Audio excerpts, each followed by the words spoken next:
অনেক আগেই ইরান তার ক্ষেপণাস্ত্র শহর উন্মুক্ত করে গোটা বিশ্বে আলোচনার জন্ম দিয়েছিল, কিন্তু ইসরায়েল আর যুক্তরাষ্ট্রের 12 দিনের যৌথ হামলায় সেই ক্ষেপণাস্ত্র শহরের ভূমিকাই দেখা যায়নি। না ইসরায়েল ওই শহরে আক্রমণ করেছে, না ইরান তার বহুল আলোচিত ওই শহর থেকে কোনো ক্ষেপণাস্ত্র উৎক্ষেপণ করেছে। তবে এবার জানা গেল ইরান কেন তার শহরটি এই যুদ্ধে ব্যবহার করেনি। কারণ খামেনির দেশটির ওই শহরে মজুদ রয়েছে ভয়ঙ্কর সলিড ফুয়েল ক্ষেপণাস্ত্রের বিশাল ভাণ্ডার। খোদ ওয়াশিংটন পোস্টই তাদের এক প্রতিবেদনে উল্লেখ করেছে এই ক্ষেপণাস্ত্র ভাণ্ডারের তথ্য।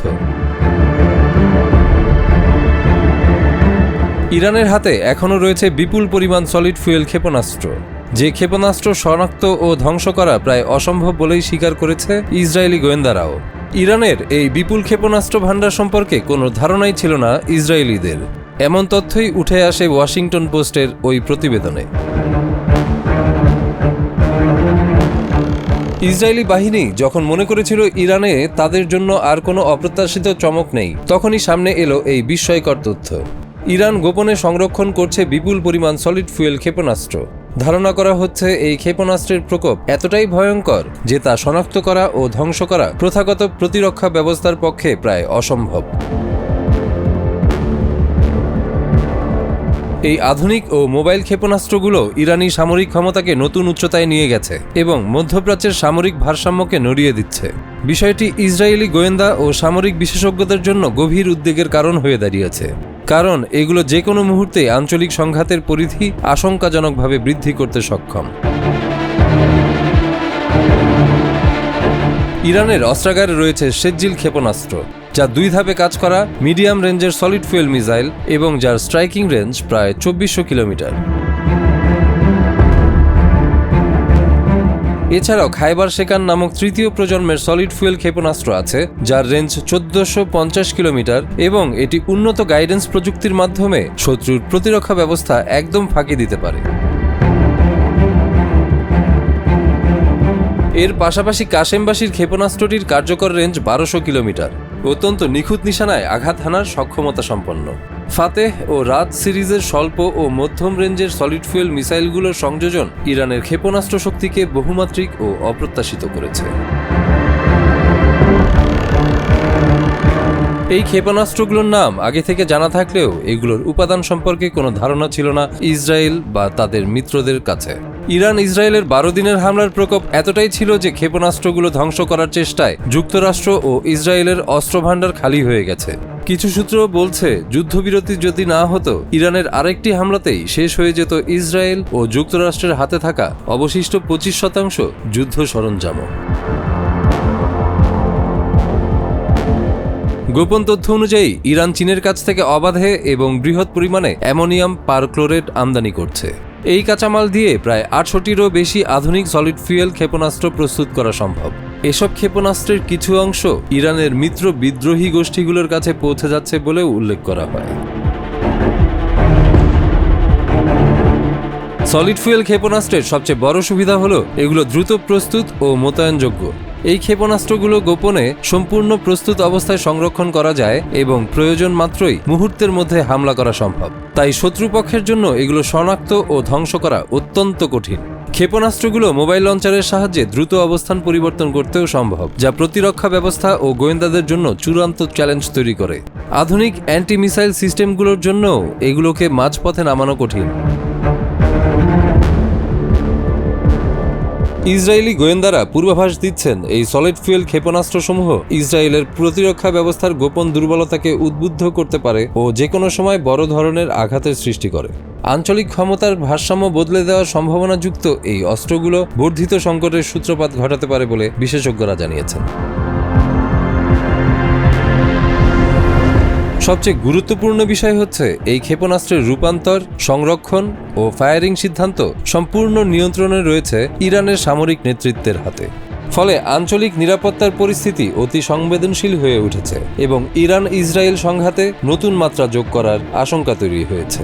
আন্তর্জাতিক মহল উচ্চ সতর্কতায় এসব তথ্যের ভিত্তিতে ক্রমাগত পর্যবেক্ষণ ও প্রতিক্রিয়ার প্রস্তুতি নিচ্ছে। এখন বিশ্বজুড়ে নজরে রয়েছে ইরানের এই গোপন ক্ষেপণাস্ত্র মজুদ ও সক্ষমতাকে কিভাবে মোকাবেলা করা হবে। এবং মধ্যপ্রাচ্যের সামরিক শক্তিবিন্যাস কোন দিকে এগোবে সেটি নির্ধারণে ভবিষ্যৎ পদক্ষেপগুলো কীরকম হবে।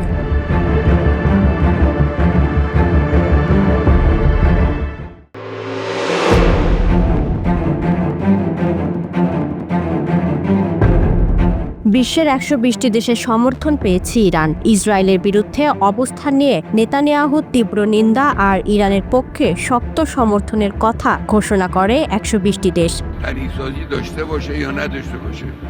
ইসরায়েলের সাম্প্রতিক আগ্রাসনের বিরুদ্ধে বিশ্বজুড়ে সমালোচনা ঝড় উঠেছে। ইরানের পররাষ্ট্রমন্ত্রী আব্বাস আরাগচি জানিয়েছেন, বিশ্বের 120টি দেশ ইসরায়েলের হামলার নিন্দা জানিয়ে ইরানকে সমর্থন জানিয়েছে। রোববার ইরানের একটি স্থানীয় গণমাধ্যমকে দেয়া এক সাক্ষাৎকারে আরাগচি বলেন, আমাদের যুক্তি ছিল শক্তিশালী ও যৌক্তিক, সেটা আন্তর্জাতিক সম্প্রদায় এবং ইরানি জনগণের কাছেও প্রমাণিত হয়েছে। এই সমর্থন দেখায় যে আমরা সঠিক পথে ছিলাম। তিনি আরও বলেন, ইসরায়েলের আগ্রাসনের পরিপ্রেক্ষিতে যুক্তরাষ্ট্রের সঙ্গে 5 দফা পরোক্ষ আলোচনার সিদ্ধান্ত নেয় ইরানের ইসলামী নেতৃত্ব। আলোচনার দায়িত্ব ছিল পররাষ্ট্র মন্ত্রণালয়ের ওপর।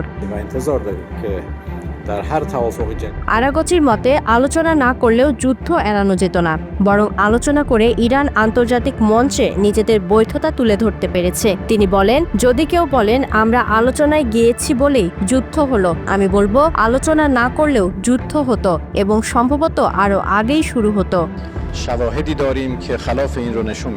গত 13 জুন ইসরায়েল ইরানের সামরিক, পারমাণবিক এবং আবাসিক এলাকাগুলোয় হামলা চালায়। 12 দিনব্যাপী এই আগ্রাসনের পর 22 জুন যুক্তরাষ্ট্র ইরানের নাতাঞ্জ, ফার্দো ও ইস্পাহানে পারমাণবিক স্থাপনায় বোমা হামলা চালায়। জবাবে ইরানের ইসলামী বিপ্লবী গার্ড বাহিনীর aerospace unit operation true promise 3 চালায়। এছাড়া যুক্তরাষ্ট্রের হামলায় পাল্টা প্রতিক্রিয়া কাতারের আল উদেইদ মার্কিন ঘাঁটিতেও ইরানি সেনারা ক্ষেপণাস্ত্র নিক্ষেপ করে। 24 জুন থেকে কার্যকর হওয়া এক যুদ্ধবিরতিতে আপাতত সংঘর্ষ বন্ধ রয়েছে। এদিকে ইয়েমেনের হুতি বিদ্রোহীরা ইসরায়েলের বিরুদ্ধে সামরিক অভিযানে 4র্থ ধাপে প্রবেশ করেছে। নতুন ঘোষণায় তারা জানায়, এবার থেকে ইসরায়েলি বন্দর ব্যবহারে জড়িত যে কোনো দেশের যে কোনো কোম্পানির জাহাজ তাদের হামলার লক্ষ্য হবে, যদি তা হুতিদের ড্রোন বা ক্ষেপণাস্ত্রের আওতায় পড়ে। রোববার রাজধানী সানায় এক বিবৃতিতে হুতির সামরিক মুখপাত্র ব্রিগেডিয়ার জেনারেল ইয়াহিয়া সারি বলেন, ইসরায়েলের সঙ্গে সংশ্লিষ্ট সব জাহাজকে এখন থেকে আমরা বৈধ লক্ষ্য মনে করব। গাজায় চলমান যুদ্ধকে গণহত্যা বলে উল্লেখ করে হুতিরা আন্তর্জাতিক সম্প্রদায় নীরবতাকে দায়ী করেছে। তাদের দাবি, ইসরায়েলের আগ্রাসন বন্ধ ও গাজা অবরোধ তুলে না নেওয়া পর্যন্ত তারা তাদের সামরিক অভিযান চালিয়ে যাবে। হুতিদের পক্ষ থেকে সব আন্তর্জাতিক শিপিং কোম্পানিকে সতর্ক করে বলা হয়েছে, ইসরায়েলি বন্দর ব্যবহারে সম্পৃক্ততা বন্ধ না করলে তাদের জাহাজও হুমকির মুখে পড়বে। তবে হুতিরা জানিয়েছে, যদি ইসরায়েল গাজায় সামরিক অভিযান বন্ধ করে এবং অবরোধ প্রত্যাহার করে, তাহলে তারা সব ধরনের হামলা স্থগিত করবে।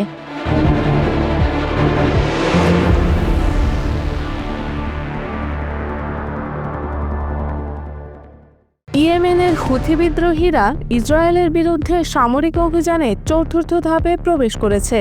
নতুন ঘোষণায় তারা জানায়, এবার থেকে ইসরায়েলি বন্দর ব্যবহারে জড়িত যে কোনো দেশের যে কোনো কোম্পানির জাহাজ তাদের হামলার লক্ষ্য হবে, যদি তা হুথিদের ড্রোন বা ক্ষেপণাস্ত্রের আওতায় পড়ে। এমন খবরই প্রকাশ করেছে মেহের নিউজ এজেন্সি।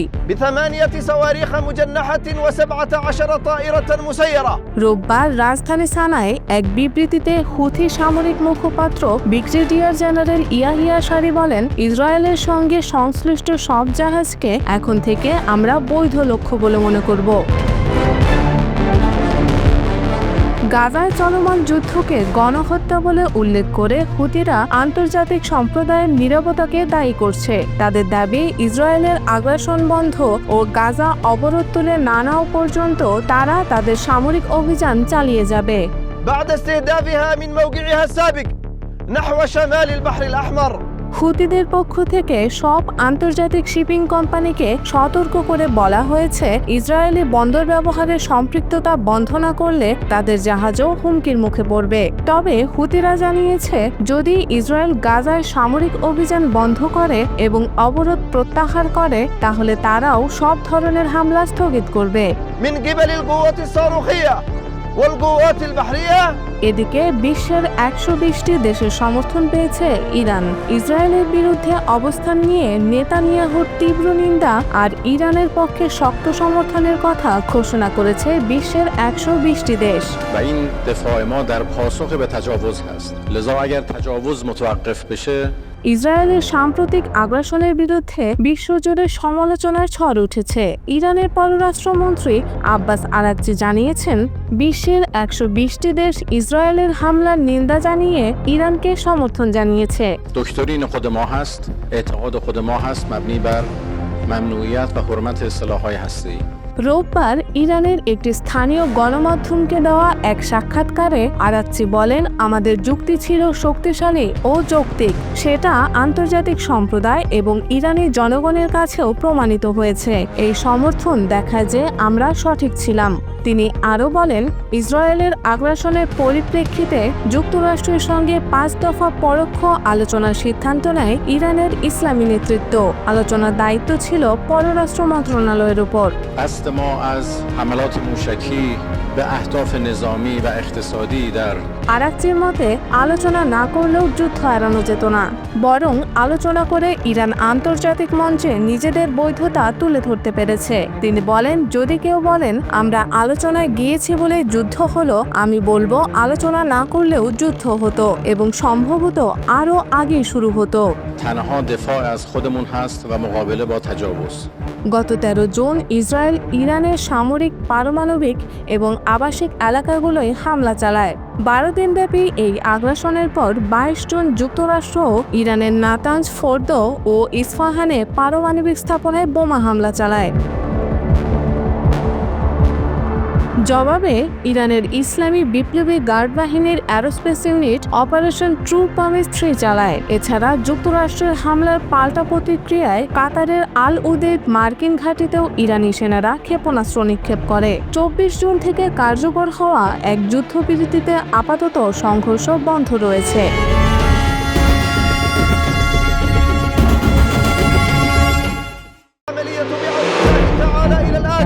ইসরায়েলকে ঘিরে নতুন করে নতুন উদ্বেগের জন্ম দিয়েছে ইয়েমেনের হুতি বিদ্রোহীরা। এবার ঘোষণা দিয়েছে ইসরায়েলের সঙ্গে ব্যবসায় জড়িত যে কোনো কোম্পানির জাহাজই তাদের টার্গেট হবে। জাতীয়তা বা গন্তব্য কোনো কিছুই বাদ যাবে না। ফলে রেড সি ঘিরে তৈরি হয়েছে এক নতুন অস্থিরতা।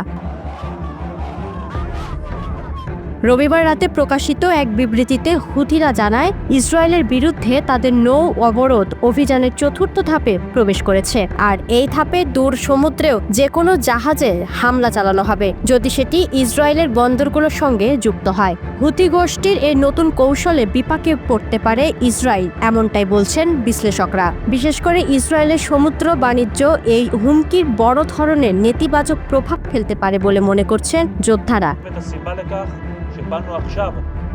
হুতিদের হুঁশিয়ারি স্পষ্ট, ইসরায়েল যদি গাজায় যুদ্ধ বন্ধ না করে এবং অবরোধ তুলে না নেয় তবে সমুদ্রপথে প্রতিশোধ চলবে। তাদের মতে বিশ্বের দেশগুলোকে এখন ইসরায়েলের ওপর চাপ সৃষ্টি করতে হবে, না হলে এই সংকট আরো ভয়াবহ হবে। গত কয়েক সপ্তাহে এর ভয়াবহ উদাহরণ দেখা গেছে। হুতিরা আক্রমণ করেছে 2টি গ্রিক মালিকানাধীন লাইবেরিয়ান পতাকাবাহী জাহাজকে। এটারনিটি সি নামের ওই জাহাজ আক্রমণের পর ডুবে যায়। এতে 4 নাবিক নিহত হন, 11 জনকে বন্দী করা হয়। আর ম্যাজিক সিস নামের আরেকটি জাহাজ ডোবার আগে 22 নাবিককে উদ্ধার করা সম্ভব হয়েছিল।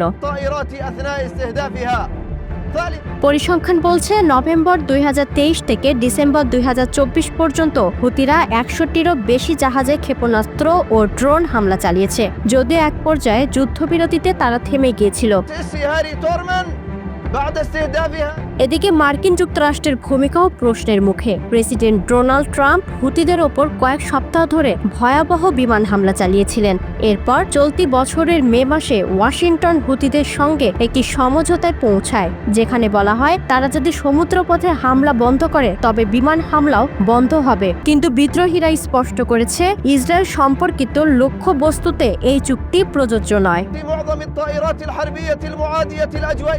বিশ্লেষকরা সতর্ক করছেন এই পরিস্থিতি শুধু ইসরায়েলের জন্য নয়, পুরো বিশ্ব বাণিজ্যের জন্য বড় হুমকি। কারণ প্রতি বছর $1 ট্রিলিয়ন পণ্য রেড সি হয়ে যাতায়াত করে। এখন যে কোনো দেশের জাহাজেই বিপদে পড়তে পারে যদি সেটি ইসরায়েলি বন্দরগুলোর সঙ্গে যুক্ত হয়। فشل الهجوم المعادي على الأراضي اليمنية.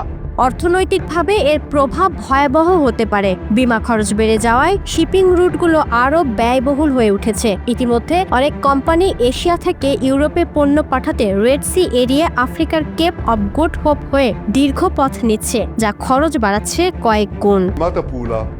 أنا سيتام تتزللها.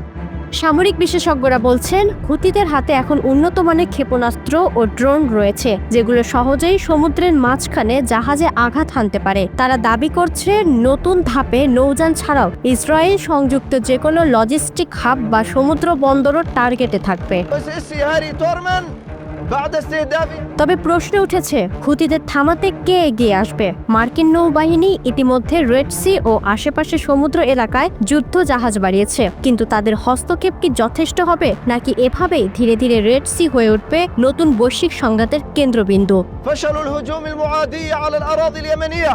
মধ্যপ্রাচ্য বিশ্লেষকদের মতে গাজায় যুদ্ধ যত দীর্ঘায়িত হচ্ছে, হুতিদের মতো আঞ্চলিক শক্তিরা ততই সাহস পাচ্ছে। ফলে আশঙ্কা তৈরি হয়েছে চারদিক থেকে ঘনিয়ে আসছে ইসরায়েলের বিপদ। একদিকে গাজায় হামাস, অন্যদিকে ইয়েমেন থেকে হুতি, আর তৃতীয় ফ্রন্টে লেবাননের হিজবুল্লাহ।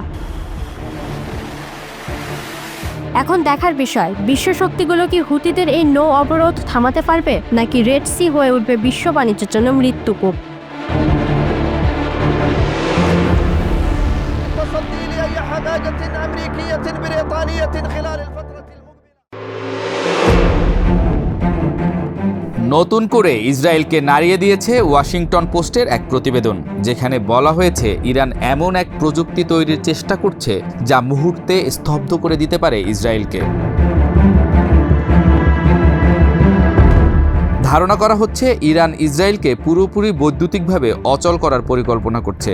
ব্যালিস্টিক ক্ষেপণাস্ত্র এবং পারমাণবিক বোমার পাশাপাশি একটি গোপন ইলেকট্রোম্যাগনেটিক পালস বা ইএমপি অস্ত্র তৈরির প্রকল্প রয়েছে তাদের হাতে, যার উদ্দেশ্য ইসরায়েলের বিদ্যুৎ ব্যবস্থা, সেনা যোগাযোগ ও প্রযুক্তিগত অবকাঠামো এক মুহূর্তে স্তব্ধ করে দেয়া। ওয়াশিংটন পোস্টের প্রতিবেদনে জানানো হয়েছে মার্কিন ও ইসরায়েলি হামলায় ইএমপি প্রকল্পে মারাত্মক ধস ঘটে।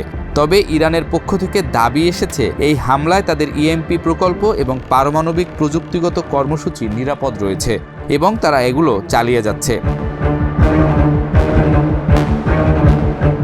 ইসরায়েলি গোয়েন্দা সূত্র বলছে ইরান গোপনে তৈরি করছিল দুটি পারমাণবিক ওয়ারহেড, একটি ফিশন বোমা এবং অন্যটি অধিকতর শক্তিশালী ফিউশন বোমা। যদিও গুপ্ত হত্যা এবং গোপন হামলায় এসব প্রকল্প ক্ষতিগ্রস্ত হয়েছে, ইরানের অবস্থা অনুযায়ী তাদের পারমাণবিক কর্মসূচি থেমে যায়নি এবং তারা আন্তর্জাতিক আইন ও বিধি মোতাবেক নিজেদের কার্যক্রম পরিচালনা করছে। ইসরায়েলের দাবি 12 দিনের যুদ্ধে ইরানের প্রায় 3000 ব্যালিস্টিক ক্ষেপণাস্ত্রের অর্ধেক ধ্বংস হয়েছে এবং 500টি লঞ্চারের 80% ধ্বংস করা হয়েছে। তবে তেহরান এই সংখ্যাগুলোকে অতিরঞ্জিত বলে উড়িয়ে দেয়। তাদের বক্তব্য, যুদ্ধের প্রভাব স্বাভাবিক কিছু ক্ষতি করেছে সত্যি, তবে ক্ষেপণাস্ত্র স্থাপনার বড় অংশ অক্ষত আছে এবং ক্ষেপণাস্ত্র উৎপাদন ও পুনর্বাসন অব্যাহত রয়েছে। ইসরায়েলি হামলায় ইরানের পারমাণবিক বিজ্ঞানীদের বড় অংশ নিহত হলেও ইরানের পক্ষ থেকে বলা হচ্ছে তাদের গবেষণার কাজ এখনো চলছে এবং তারা আন্তর্জাতিক নিরীক্ষকদের সঙ্গে পারমাণবিক কর্মসূচি বিষয়ে স্বচ্ছতার প্রতিশ্রুতি রেখেছে। ইএমপি প্রকল্পটি ইসলামী বিপ্লবী গার্ড বাহিনী পরিচালনা করলেও তাদের পারমাণবিক ফতোয়া অনুযায়ী সরাসরি পারমাণবিক অস্ত্র সৃষ্টি বন্ধ রয়েছে। তাই ইএমপি উন্নয়ন ছিল পারমাণবিক অস্ত্রের বিকল্প কৌশল, যা জরুরি পরিস্থিতিতে ব্যবহার করার পরিকল্পনা করা হয়েছিল। ইসরায়েলি গোয়েন্দারা দাবি করেন বর্তমানে ইরান পারমাণবিক থ্রেশহোল্ডের নিচে রয়েছে এবং গোপনে পারমাণবিক অস্ত্র তৈরি করতে কমপক্ষে 1 থেকে 2 বছর সময় লেগে যাবে, যা ধরা পড়বে এবং ধ্বংস করা হবে। তবে ইরানের পক্ষ থেকে অবশ্য বলা হয়েছে তাদের সামরিক ও পারমাণবিক কার্যক্রম সম্পূর্ণ আত্মরক্ষামূলক এবং আগ্রাসী নয়। ইসরায়েলি বিমান হামলায় 24 জুন তেহরানের গুরুত্বপূর্ণ পারমাণবিক স্থাপনা ফোর্ডো ফ্যাসিলিটি লক্ষ্য হলেও ইরান দাবি করেছে গুরুত্বপূর্ণ ইউরেনিয়াম মজুদ অক্ষত রয়েছে এবং তাদের পারমাণবিক কর্মসূচি আন্তর্জাতিক পরমাণু সংস্থার নজরদারির অধীনে রয়েছে। বিশ্লেষকরা মনে করেন ইসরায়েলের হামলা ইরানের পারমাণবিক ও সামরিক কার্যক্রম সাময়িকভাবে বাধা দিলেও পুরো মধ্যপ্রাচ্যের পরমাণু ভারসাম্যে নতুন দিশা দেখিয়েছে। ইরানের দাবি তাদের কর্মসূচি স্বভাবতই শান্তিপূর্ণ এবং তারা আন্তর্জাতিক চুক্তি ও বাধ্যবাধকতা মেনে চলছে। বর্তমান পরিস্থিতিতে আন্তর্জাতিক সমাজের চোখ কেন্দ্রীভূত হয়েছে ইরানের ইএমপি ও পারমাণবিক কর্মসূচি নিয়ে দৃষ্টিভঙ্গির উপর। একদিকে ইসরায়েল ও তার মিত্ররা সম্ভাব্য হুমকি হিসেবে এটিকে দেখে, অন্যদিকে ইরান তাদের শান্তিপূর্ণ পরিবেশ ও কর্মসূচির স্বচ্ছতাকে জোরদার করছে।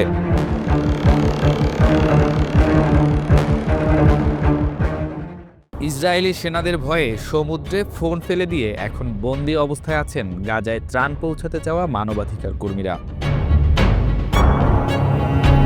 লাইভ ভিডিওতে ধরা পড়া এক শ্বাসরুদ্ধকর সংঘর্ষে ফিলিস্তিনি আমেরিকান মানবাধিকার আইনজীবী হুয়াইদা আরাফ শনিবার রাতে ইসরায়েলি নৌবাহিনীর বিরুদ্ধে সরাসরি চ্যালেঞ্জ ছুড়ে দেন। ঠিক তার কয়েক মুহূর্ত আগে গাজাগামী ত্রাণবাহী জাহাজ হামদালায় উঠে পড়ে ইসরায়েলি নৌসেনারা। রেডিও মাধ্যমে কথা বলে মানবাধিকার কর্মী আরাফ ইসরায়েলি নৌবাহিনীর উদ্দেশ্যে একটি বিদ্রোহী বার্তা পৌঁছে দেন যখন তাদের বাহিনী আন্তর্জাতিক জলসীমায় হামদালার কাছে এগিয়ে আসছিল। ইসরায়েলি নৌবাহিনী এটি একটি বেসামরিক জাহাজ, আরাফ রেডিও মাধ্যমে জানান। আরাফ বলেন, যে কোনো অবরোধ যা ইচ্ছাকৃতভাবে বেসামরিক জনগণকে অনাহারে রাখে তা আন্তর্জাতিক আইনের লঙ্ঘন। এটি শুধু তাই নয়, এটি একটি যুদ্ধাপরাধ। একটি বেআইনি অবরোধ কার্যকর করার জন্য ইসরায়েলের কোনো আইনগত কর্তৃত্ব নেই। ইসরায়েলি সামরিক বাহিনী শনিবার রাত স্থানীয় সময় প্রায় 11:43 গাজা থেকে 40 নটিক্যাল মাইল দূরে এবং ফিলিস্তিনি ভূখণ্ড থেকে 100 কিলোমিটার পশ্চিমে হামদালা জাহাজটিকে কবজা করে। ফ্রিডম ফ্লোটিলা কোয়ালিশন কর্তৃক পরিচালিত এই জাহাজে 12টি দেশের 21 জন আন্তর্জাতিক কর্মী ও সাংবাদিক ছিলেন, যাদের সাথে ছিল শিশু খাদ্য, ওষুধ এবং অন্যান্য জরুরি মানবিক সহায়তা। ত্রাণকর্মীদের সম্প্রচারিত লাইভ ফুটেজে দেখা যায় সহস্র ইসরায়েলি সৈন্যরা জাহাজে উঠে পড়ছে। যখন ডেকে লাইফ জ্যাকেট পরে হাত তুলে দাঁড়িয়ে থাকা কর্মীরা ইতালীয় ফ্যাসিবাদ বিরোধী গান বেল্লা চাও গাইছিলেন। ইসরায়েলি বাহিনী জাহাজের নিয়ন্ত্রণ নেয়ার পরপরই ভিডিও ফিড কেটে দেয়া হয়। আটককৃতদের মধ্যে ছিলেন ফরাসি সংসদ সদস্য এমা ফুরো এবং গ্যাব্রিয়েল ক্যাথালা, যারা বামপন্থী ফ্রান্স আনবাউড পার্টির সদস্য। পাশাপাশি 2 জন আল জাজিরা সাংবাদিক এবং আমাজন লেবার ইউনিয়নের প্রতিষ্ঠাতা ক্রিশ্চিয়ান স্মল সহ বিশিষ্ট কর্মীরা। যোগাযোগ বিচ্ছিন্ন হওয়ার আগে ফরাসি সংসদ সদস্য এমা ফুরো সোশ্যাল মিডিয়ায় পোস্ট করেন, ইসরায়েলি সেনাবাহিনী এখানে, আমরা আমাদের ফোনগুলো সমুদ্রে ফেলে দিচ্ছি, শীঘ্রই দেখা হবে, গণহত্যা বন্ধ করো। ফ্রান্স আনবাউডের নেতা লুক এই ঘটনার নিন্দা জানিয়ে সামাজিক যোগাযোগ মাধ্যমে লেখেন, নেতানিয়াহুর গুন্ডারা হামদালায় উঠে পড়েছে। তারা এমন এক আঞ্চলিক জলসীমায় 21 জন নিরস্ত্র মানুষকে আক্রমণ করেছে যেখানে তাদের কোনো অধিকার নেই। এটি একটি অপহরণ যার শিকার 2 জন ফরাসি সংসদ সদস্য।